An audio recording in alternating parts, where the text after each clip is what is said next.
की कैसे देखते हैं? बिल्कुल सरकार एक्सपोज होकर रह गई है। डबल इंजन का प्रशासन जो बातें करता था ये साबित हो गया।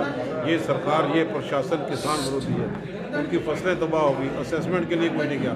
अब वो फसलें काटना, वहाँ से उठाना उन किसानों के लिए बड़ा मुश्किल है।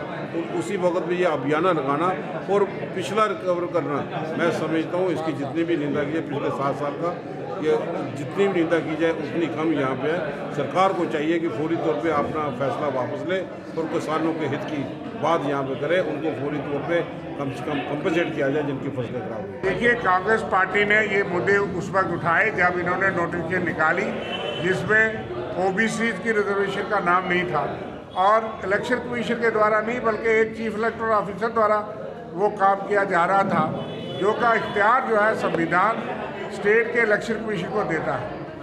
फिर हमने 13 सितंबर 2023 को चीफ इलेक्टोरल ऑफिसर को लिखा कि आपके पास जुरिस्डिक्शन नहीं है, ये वोटर लिस्ट से लेकर के वार्ड बंदी का सारा काम ये इलेक्शन कमीशन के इख्तियार आते हैं। और दूसरा, हमने ओबीसी को रिजर्वेशन की बात उठाई थी जो 73rd और 74th में ऑलरेडी लिखी है और वो अब उसके रिस्पांस में ये जागे हैं, लेकिन इससे इन्होंने इलेक्शन डेफर कर दिया।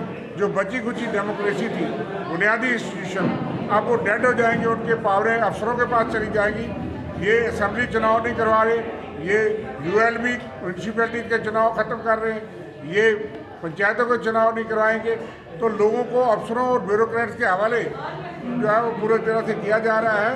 बीजेपी को जवाबदेह है कि क्यों ये चुनाव 1 महीना पहले संपन्न होने चाहिए थे, कानून कहता है, क्यों ये समय पर प्रक्रिया सारी क्यों नहीं की गई। एक ये बड़ी सवाल है। और असेंबली के इलेक्शन जो है वो भी फौरी करवाए जाए। लोकसभा की चिंता इनको है, लेकिन आम लोगों के लिए अपने लिए सीटें चाहते हैं, लेकिन लोकसभा का चुनाव भी ठीक है, असेंबली का चुनाव नहीं, लेकिन उससे पहले यूएलबी और पंचायत का चुनाव फौरी करवाया जाए।